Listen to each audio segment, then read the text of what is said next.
Hey, welcome to our podcast. This is Jonathan, Jessica, and Devin, and we're here as part of our social practice podcast event.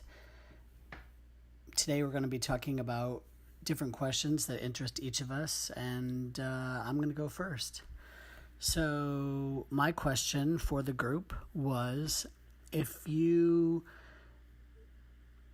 do a social practice experience, but you're by yourself, is that still social practice?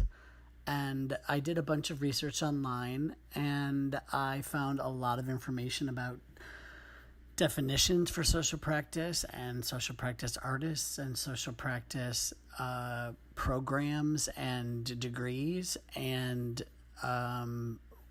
topics and or essays about social practice, but not a lot about people that do independent projects by themselves as social practice. And it seems that in concept, the goal of social practice is to implement some kind of change and or impact on your community. So it seems that you should be able to do a project by yourself and still consider it social practice. But by definition, it seems to only be considered actual social practice if the community in which you create that social practice is also a part of it. So that leads into the rest of our discussion that will be on Devin's recording. Thanks. Art as a way of implementing social change and or transformation and or awareness, but by definition it includes a community and the participation of that community. So it seems to be a little bit at odds to say that you can, but I think my argument would be that you could.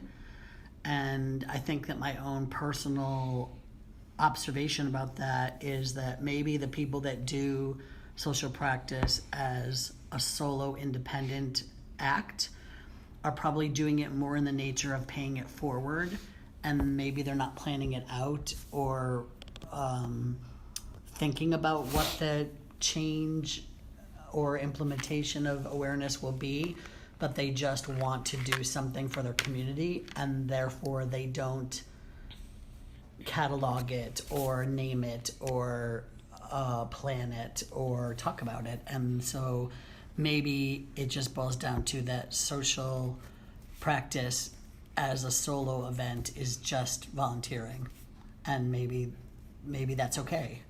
But I don't think it's quite fitting into what most people are considering to be social practice. So my online research led me to a bunch of other things, one of them being to read about a bunch of different social practice artists. And one of the social practice artists that I read about was, I'm getting the name, hold with me, Kirsten Leonars. She's from the Netherlands, but she lives in the United States, and she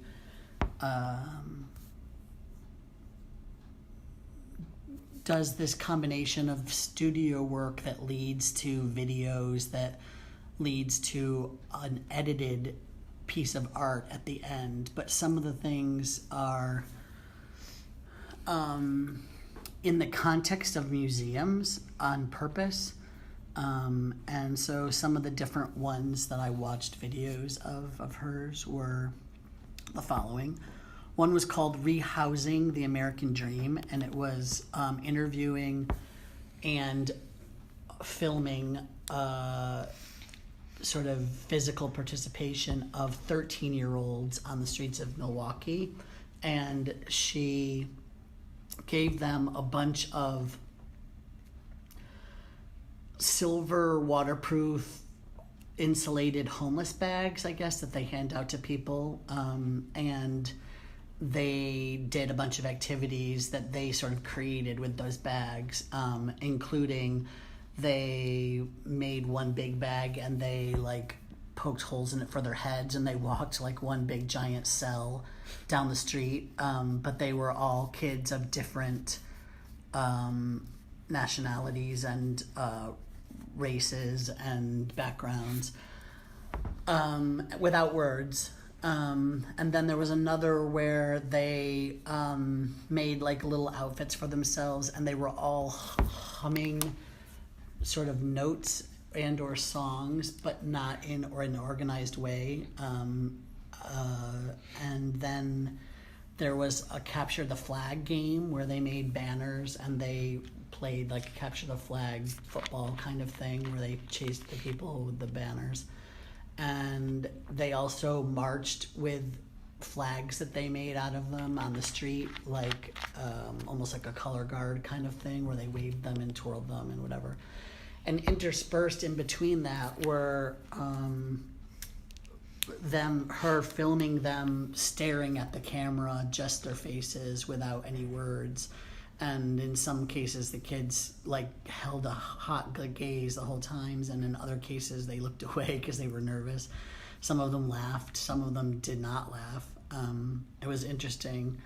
And then another one was called We the People, and it was where they interviewed, again, 13-year-olds in Milwaukee, I think, again, about what immigration and or the policies of the current administration meant to them. And they talked to the kids about, most of the kids identified themselves as immigrants, even the ones that were second or third generation, which I thought was interesting, that only children can sort of grasp the concept that we're all really immigrants. But they talked about, borders and the Mexican Wall and DACA and what it means to be an immigrant, and the idea of closed borders and the idea of sharing culture. And then they asked them about the American dream, kind of as I thought maybe that this project was in combination with the one before, which was called Rehousing the American Dream, where she had asked them at the end about their neighborhoods, and it kind of maybe led to this one. So she started asking them about, well, what did the American dream mean? And a lot of the kids came here as immigrants, so they were saying like, oh, we came here because we wanted education, or we wanted a free country, or we wanted to have a better life, or my parents could get work here, or we wanted happiness. And which led to another one of hers, which is called Not in Another Place, but This Place, ...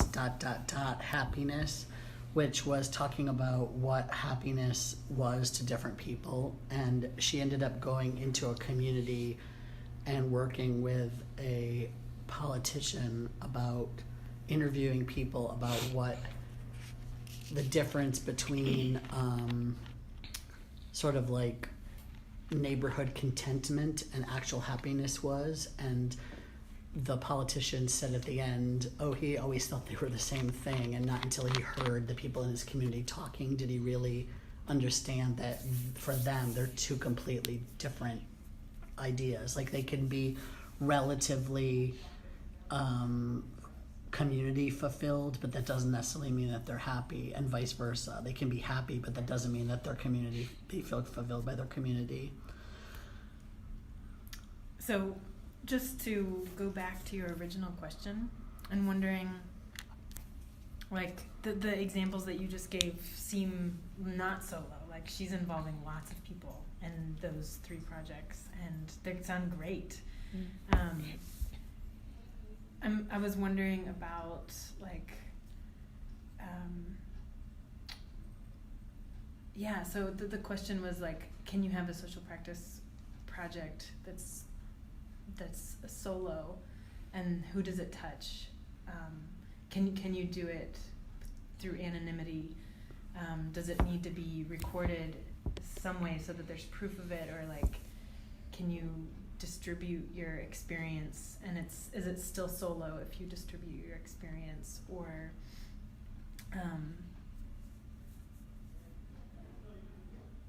just wondering, like, those are questions that came up. I just wanted to, like, bring that back to to that question, because it's an interesting question, and also thinking like I remember looking at Lee Walton's page, his leewalton.com, and one of his projects that I think he relocated things in the city, and he's doing that by himself, just altering the environment. And so, you know, it's solo for him, but somebody comes across, you know, that moment and may not realize it, but it's some like rupture in the force, or, you know, like there's some and is that a social practice? Well, that's what I'm wondering, like, where does something like that just become social, a form of social performance art or something? Because what is the change? You know what I mean? Other than awareness, what is the change? Which was another thing that she touched on, was this question of, you know, when you're doing a social practice, is it honestly a completely collaborative, democratic experience? And she was saying that when she first started doing social practice, she sort of tried to sell it as that in order to convince people to be part of it. But then she realized that she was sort of lying to them, because she said, I do plan it out. I don't know what the outcome is going to be, and I don't know who's going to participate necessarily, or what they're going to do or say, but I do set the framework on which the experiment is built, and therefore it's not completely democratic, because there is an artistic, you know, through line of some sort that has been pre-constructed. Like she had one where, I'm not sure which one of these it was. It might be the not in another place, but this place. There was one where she videotaped people doing all these different activities that were like seemingly nonsensical, but like one of them was she had taped out the very elementary shape of 3 houses on the ground, you know, a square with a triangle on top. She gave them all these balloons, and they had to blow the balloons like with their mouths, but without touching them, on the ground, like into one of the houses. And, you know, the people were like, really, that's what we're going to do? And she was like, yeah. So she was like, I don't know what the choices they're going to make about how to do that are going to be, and I don't know, but I gave them the materials. I told them it was red balloons, and they don't get to choose different, you know what I mean? So she was saying, you know, that there's always she's using that as an example of how, no matter what, I mean, hers is a very material example, but she was saying even if you're doing something conceptual, there's still a degree of your own imprint on the aesthetics. Which was another one of the questions that I had picked for today, but I, you know, we were told to just kind of focus on one. And the other one that I had chosen was, you know, if you're doing aesthetics, if you're doing social practice and or public art, is aesthetic an important part of that, or does the aesthetic not matter?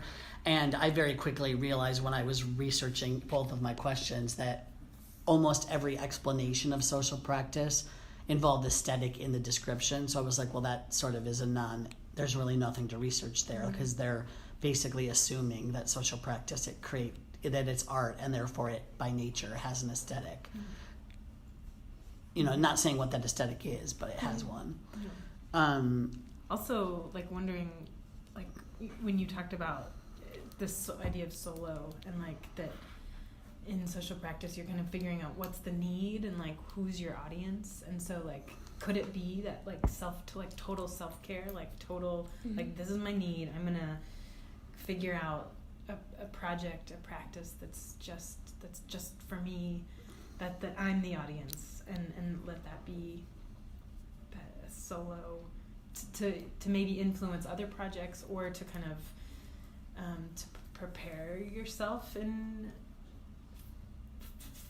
for I don't know, for a personal need or for a potential next project with a group of people. Or well, it's interesting you mentioned the idea of like perpetuating it and or controlling it and or recording it, in the sense that one of the things that she said was one of her earlier projects was interviewing people, almost like similar to the project you and I were talking about that you're doing, or like This American Life, where like you're interviewing people. And she said rather than recording the people, because she was going to do essentially, she was going to write a script based on what the people said, but she felt like it was really important for it not to be their exact words. So she wrote notes rather than record it, even though she's more into video. But she wrote notes, that she wrote a script, and she went into a museum and she had museum workers create this soap opera called On Our Way to Tomorrow, where they acted out scripts that she wrote, and it was the museum employees, but in the medium of melodrama. And some of it had to do very closely with their work and their interpersonal relationships with the other people at the museum and artists and that sort of thing. And I thought that was really interesting from the angle that the one way I question sort of like Lee's practice in that is it really solitaire if he's filming it and he knows he's going to show it to someone? You know what I mean? Because then he knows he's being filmed and he knows he's being watched, and therefore he's making decisions based on how will this read on the video? Will it be obvious what I was doing? You know, blah, blah, blah. Whereas if you just go and do it, you know, it's that concept like if a tree falls in the woods, does anyone hear it? You know what I mean? Like if you just go and do it, but you don't expect an outcome and you don't know you don't have an impetus for it, then is it social practice or is it just a personal experience? Yeah. So that concludes my portion of the thing. So if you're interested in more information, you can find out more about Kirsten Leonars on Vimeo and YouTube. Her name is spelled KirstenLeeanaars. And some of her other things are called Rehousing the American Dream, We the People, Not in Another Place But This Place Happiness, Notes on Empty Chairs, On Our Way to Tomorrow, Boulevard Dreamers, and Family Swim, Attempts to Synchronize.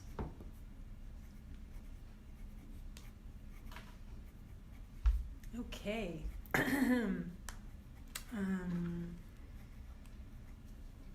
Let's see. My name's Jessica, and I chose to look at the question, how can educational institutions foster a sense of community?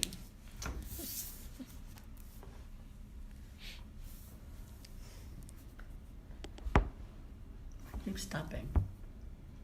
Did it?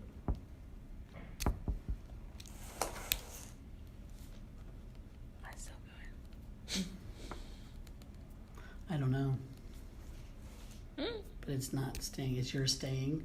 Did any of yours stay the whole time? Yours did, mine's right? still going. Okay. Sorry, guys, you'll have to edit that out. It seems like some of mine keeps stopping about every 2 minutes. So I don't think it did record mine. Go on.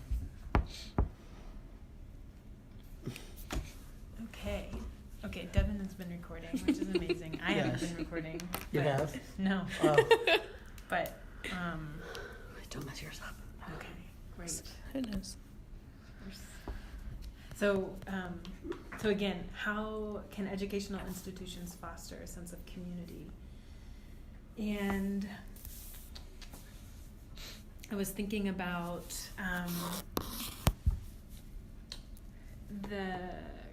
the importance of like the education system backing their kids and like thinking well of kids and young people, and really, I mean, there's people of all ages in, you know, educational institutions. So just the ability to kind of think well about each other. But I will give a quote by Jane Addams, who was, this is part of an address to the Ethical Culture Societies. This is in 1892. Wow. She says, "There is a heritage of noble obligation which young people accept and long to perpetuate. The desire for action, the wish to fight wrong and alleviate suffering haunts them daily." So, I don't know, just this kind of, I think, like, passion and clarity of like how the world should be that young people really have and that we can learn a lot from. So I think, that's one area of this. It seems so widespread, and that there's a lot here. So thinking about like how one defines community, I looked at somebody named Grant Kester, who wrote Aesthetic Evangelists, the Conversion and Empowerment in Contemporary Community Art. So in his looking at community, he says community can be defined in relation to spatial or institutional boundaries, like urban neighborhoods, trade unions, prison populations, etc., or in relation to specific issues like free speech, environmentalism, healthcare reform, or in connection to specific identities, racial, national, ethnic, gender, or class-based. And that these categories overlap and can complicate each other. So there's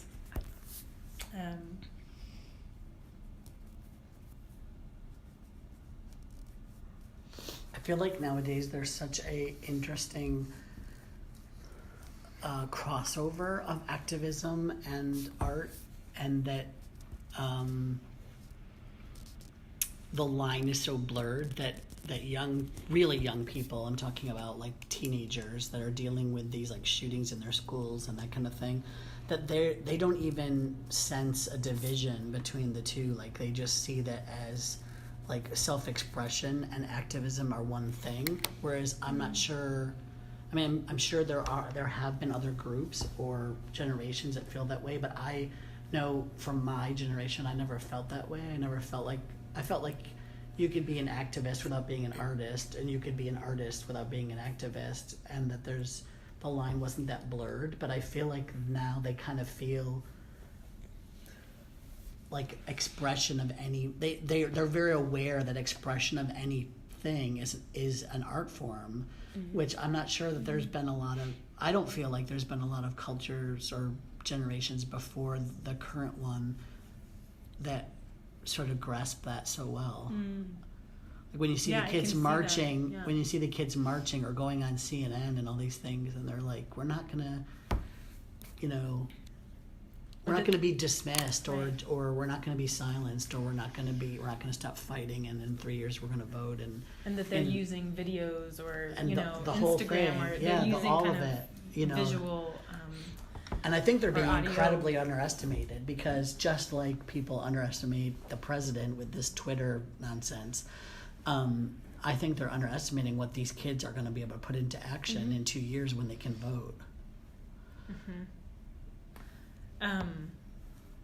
To kind of to keep going with that, I looked at an example of a school called KS Mocha, where students at the school learn through experience about museum practice and careers as they as facilitators, installers, publicists, copywriters, registrars, and docents come in, and the kids get to play those roles and get to kind of learn about those roles.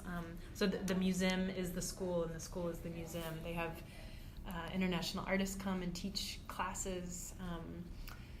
So they reimagine the way museums, public schools, and universities shape people, culture, and perspectives by cultivating a space for art to educate within and beyond the classroom. So again, that kind of idea of like, maybe teaching math with images, visual images, or that translation could maybe work towards, if they have a desire for for speaking to their government, their local government, that they would kind of have the tools to use an artistic language to speak to that, or I don't know, not even necessarily that, but that's just kind of that like basic equation that comes to mind. But yeah, let's see.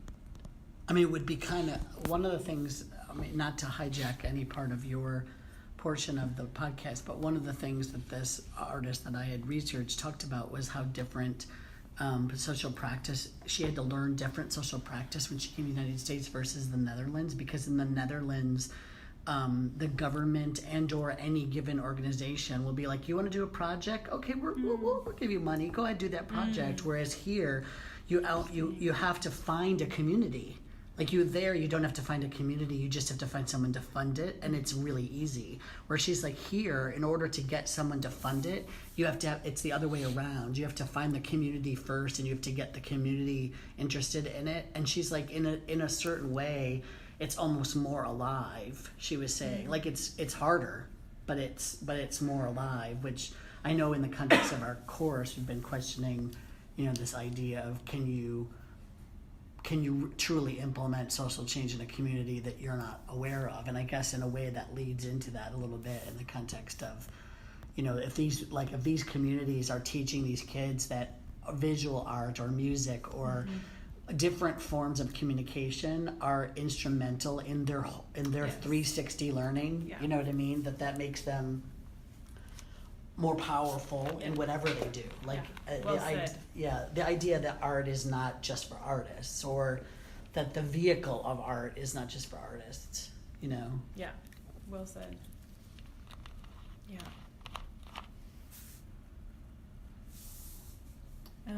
What was how were you getting linked to these different people? I'm just curious. Was it just like that getting lost in the internet thing where you click and the things are coming up on the side and you're like, that looks interesting? Or did you read one article that had a bunch of links? I had heard about this school, and it's called King's School Museum of Contemporary Art. Where is it again? It's in Portland, I think. Portland, Oregon. Hmm. Yeah. And one of the creators is Harold Fletcher, who Lee had talked to us about, and we'd seen some of his work.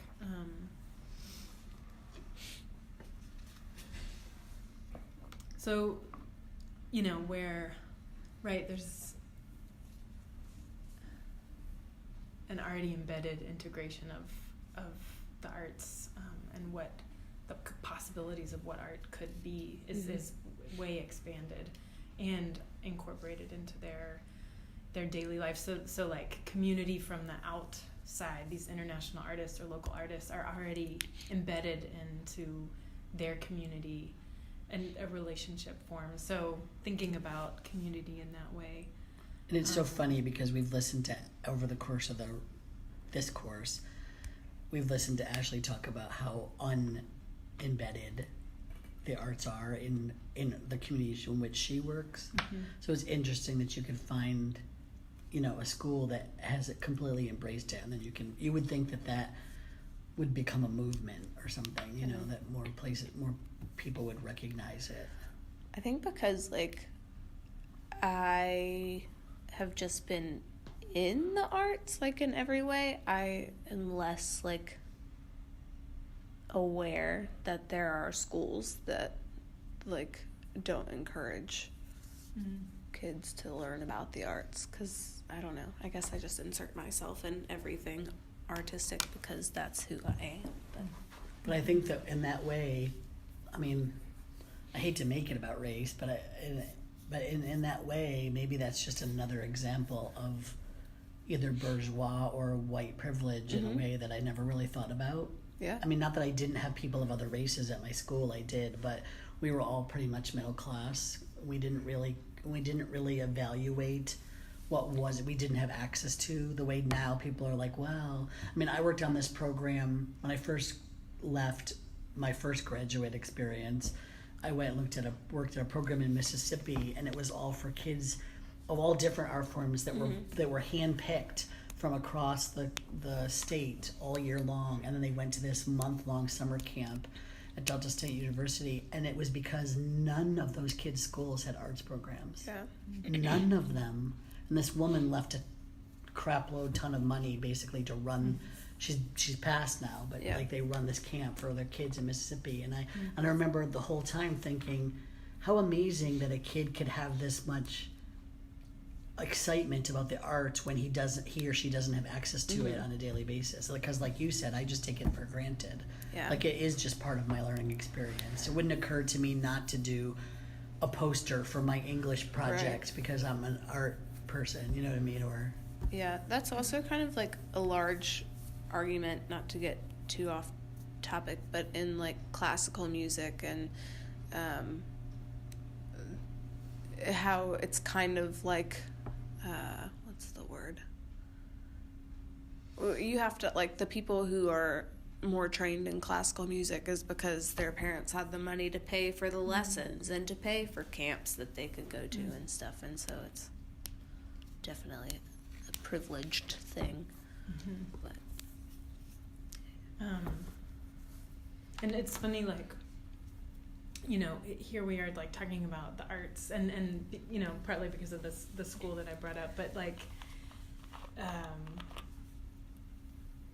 but yeah, it does seem like arts is a part of fostering a sense of community because it taps into potentially you know, less analytical and more human parts of us, and that's often the way that we connect as people.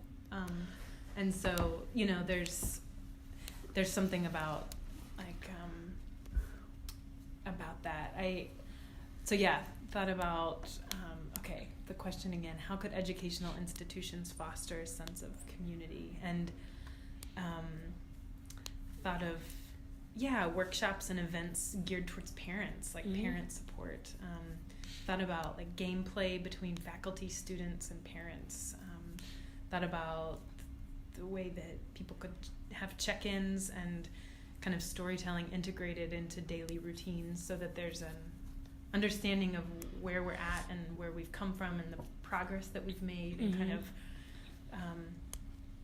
and potential for mentor programs that link older and younger people together, and you know, how do we continue relationships once somebody has passed through, you know, a classroom and they're a few years older now, and how do people stay connected?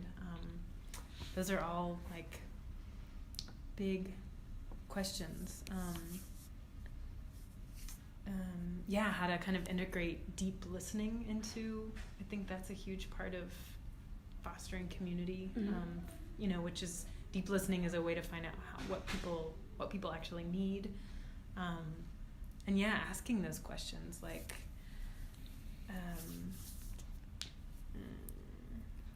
and it also seems like sometimes for communities to come together, like sometimes it takes like a tragedy, like I mean the tornado that hit, it was on like the poorest side of town. It was on the east side of Greensboro, and one of the schools is actually the elementary school that I went to, Peeler Elementary. It's actually a performing arts school now, but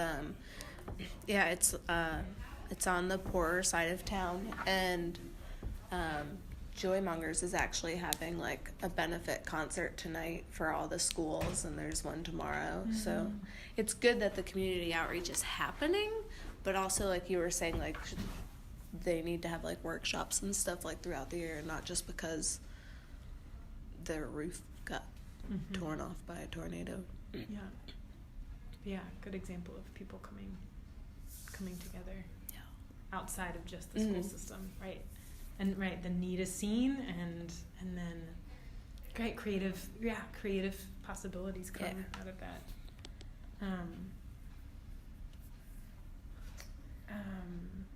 Was thinking too of, I know there's a situation recently where there's controversy over a play that just took place, and that I don't know too much about it, but I know that like it was, I think the controversy was centered around racism, and that like the play's opening kind of spawned these questions. Whereas like, what if there was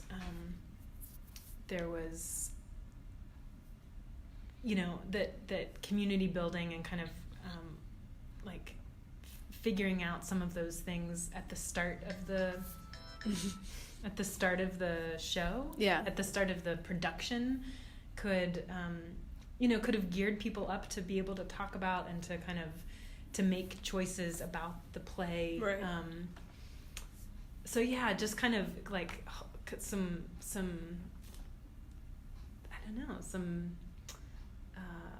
facilitation around really issues that are important to people early on. I don't quite know how to say that, but and I know Jonathan knows some things about that, but we won't go there. I was just going to say that's like a whole nother podcast in itself, because I'm intimately involved with that experience. Right, But what I will say about it, just in brief, one sentence is just to say that it's a perfect example of the fact that,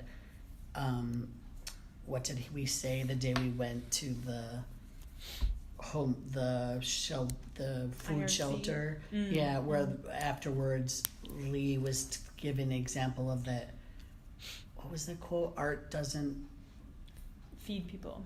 Art, or the fact that art unto itself is not the change. It's not the food. It's not the solution. All it does is present the canvas, the battleground, the discussion, the whatever. And I think a lot of people in that particular scenario are extra heated because they've internalized and personalized it, rather than saying that the play is presenting the problem. It's not judging the problem. It's not saying that the opinions are valid or that the language is acceptable.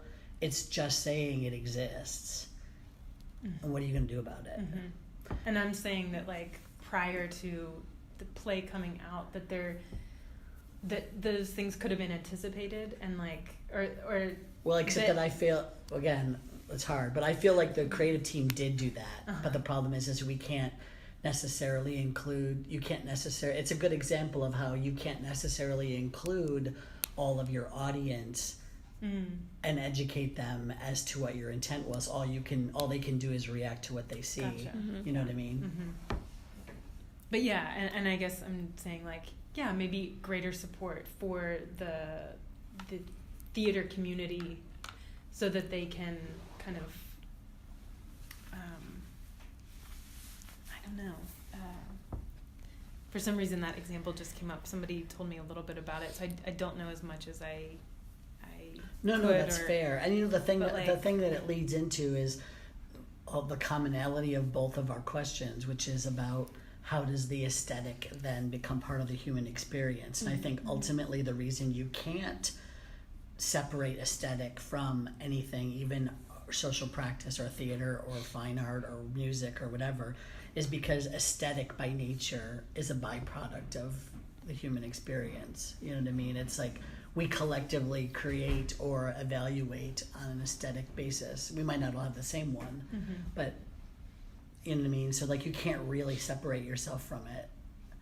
And I think that's where community becomes important, because if there's an inner dialogue or a through line or something that can unify people, I think you can get through those differences in aesthetic.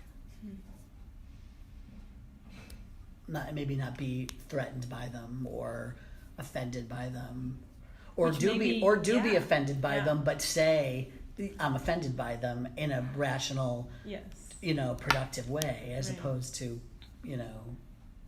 whatever. Yeah, so that it's so that there's a level of open-mindedness and critique, but that.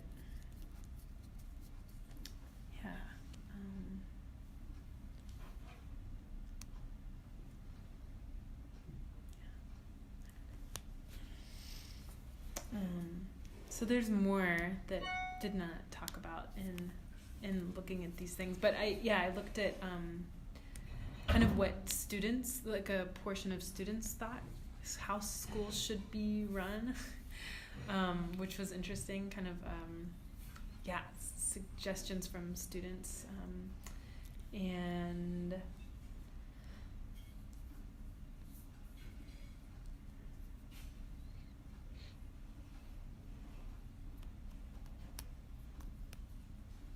So I will end by saying you can go to ksmocha.com and learn more about their museum/school. And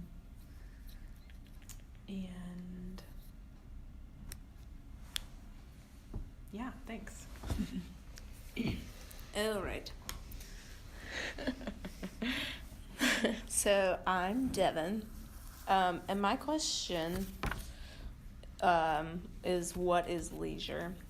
And this kind of just sparked a lot of other questions for me. So the definition of leisure is free time or the use of free time for enjoyment.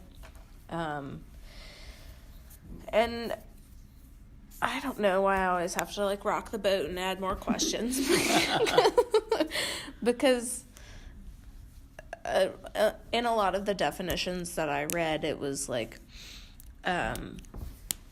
the definition of free time is when you're not working or doing school, but like what if you enjoy what you do when you're working, and like who defines leisure and who defines what enjoyment is, and do we have to do something all the time? Like, does it, I don't know. I just have lots of questions. So if you all want to add to that, that would be lovely. I don't know. Did you have examples of things that you wanted to discuss, or do you just want to have an open discussion? Kind of just an open discussion, yeah. I mean, as someone who feels, I feel like I'm one of those people that does feel compelled to always have a thing. Mm-hmm. Like, I don't know that I really know what complete unactivity leisure is. Yeah. And like, I know, like, when we go on vacation, my wife's like, you have every minute planned, you know? Yeah. And some of it can be more leisurely than others, but like, in terms of like, I don't really feel, which might lead to that whole productivity thing. I don't really feel like I'm doing my thing unless I'm productively doing something. Right. I mean, it can be reading and drawing and cooking and cleaning and riding in a amusement park ride and walking in a park, and it could be anything. Mm-hmm. But like, I can't just like sit around and be like. So yeah, I mean, I guess my argument would be that I don't know whether it's cultural or if it's personal, but for me, I do feel like leisure is an activity. Mm-hmm. And I do feel self-imposed pressure to be doing something productive. Yeah.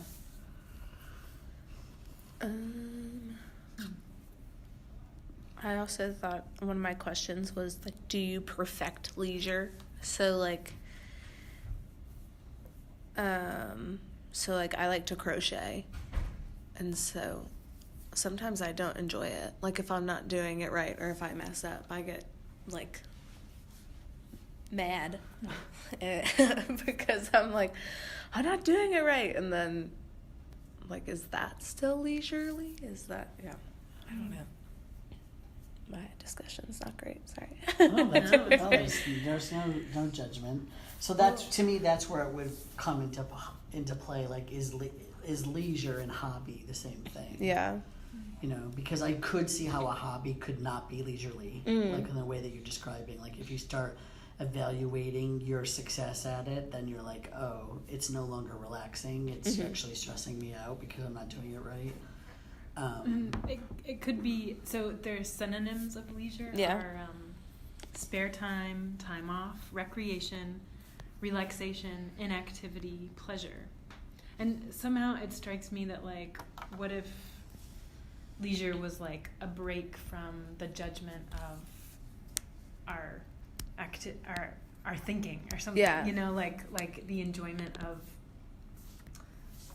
the crocheting, and then you know, like the judgment of the crocheting, or you know, I guess that I should be having fun with this, but I'm also frustrated. Like having the frustration be okay and the pleasure be okay, but like some kind of time off from a place of where we judge ourselves. I don't know. That could be nice to think about.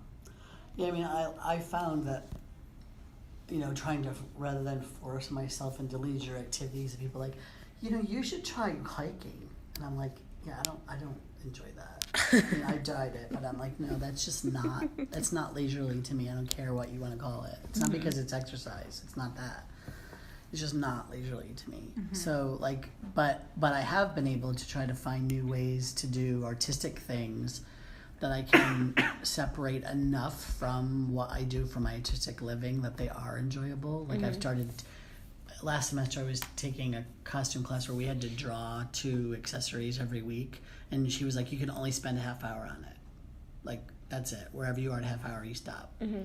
And like at one point she was like, you should just do 20 minutes because you're finishing. And I was like, okay. And then she was like, this should all be, and then I was like, oh, but you're ruining the leisure for me because you're telling me like, oh, if I'm doing it good in 30 minutes, I should try to make it shorter and and I was like, and so then I did what she asked for the purpose of the class, but when I went on vacation with my wife, I took a sketch pad and I went and sketched and whatever. And I gave myself like about a half hour for a drawing or whatever. But I didn't put any judgment on it. When I finished the drawing, I turned the page and I just started drawing again. And I thought, oh, that's cool. That's what I need to do more of because there's no judgment to the outcome. It's just about connecting my hand with my brain again, which to me is a valuable use of time, but without the confines of work and judgment and pay and did you do it right kind of thing. I mean, how do you find as someone, like I remember we had a talk one day in class about how you left classical music training, vocal training for arts administration.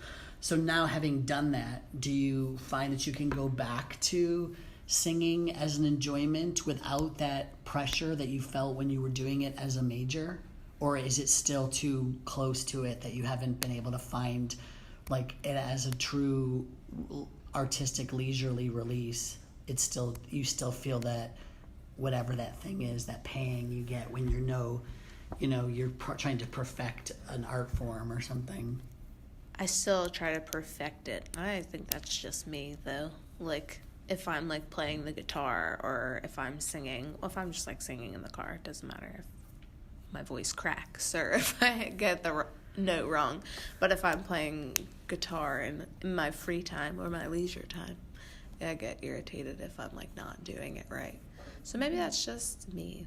Now we're having like a counseling session. It's nice. I just wonder if sometimes if it's just getting over that little teeny hurdle of letting go of that is sort of the secret